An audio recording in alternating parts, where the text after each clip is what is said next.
Well, eIDAS 2.0 is the proposal that the European Commission published last year in order to revise the current framework eIDAS regulation, essentially on the electronic identity part.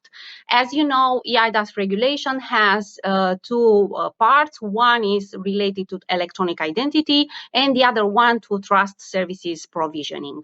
After entering into force in 2014, after a period that eIDAS regulation was on the market, it is a part of the legislative process to have an impact assessment and to analyze how and what exactly delivered after a number of years. While the trust services provisioning was a real success and delivered very well, becoming a model at global level, the part related to electronic identity framework was not so good. And we also try to understand what exactly didn't work in the definition of eIDAS, of electronic identity part. So we have identified several points, critical points. One of the important aspects was related to the fact that member states were not obliged to have in place an electronic identity framework.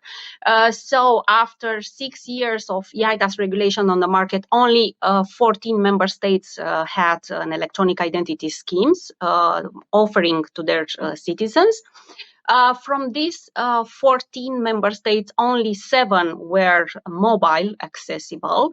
One of the goals of revisioning the eIDAS, the electronic identity framework, was related to the citizen, to give the power to the citizen to have control over their data, with whom they are sharing their data, for what purpose, and to have the possibility to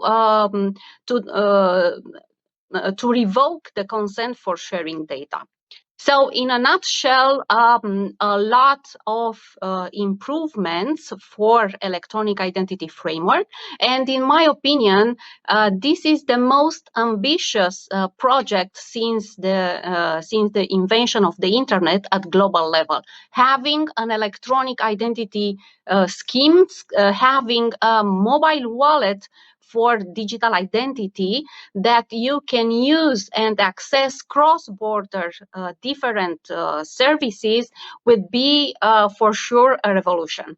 People will not go for a safest level of assurance or for a higher security of the system. They want commodity. They want to have a service immediately in 2-3 clicks. Otherwise, they will drop the service. So there is no chance to convince people to have another factor that could prove their identity in addition to what they already have.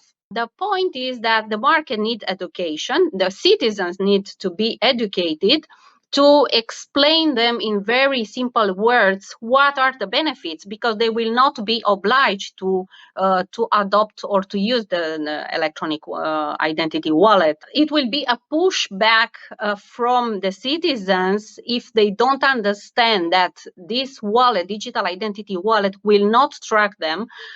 We don't have evidence or knowledge on who they are and where they use the wallet to prove their identity. So not the provider, not even the state who issued the wallet will have access to those data. So this is an important point to be communicated to the citizens. And it should be a common effort of everybody: policymakers, standardization bodies, service providers, financial sector, because they will have a very important role in the new eIDAS 2 framework.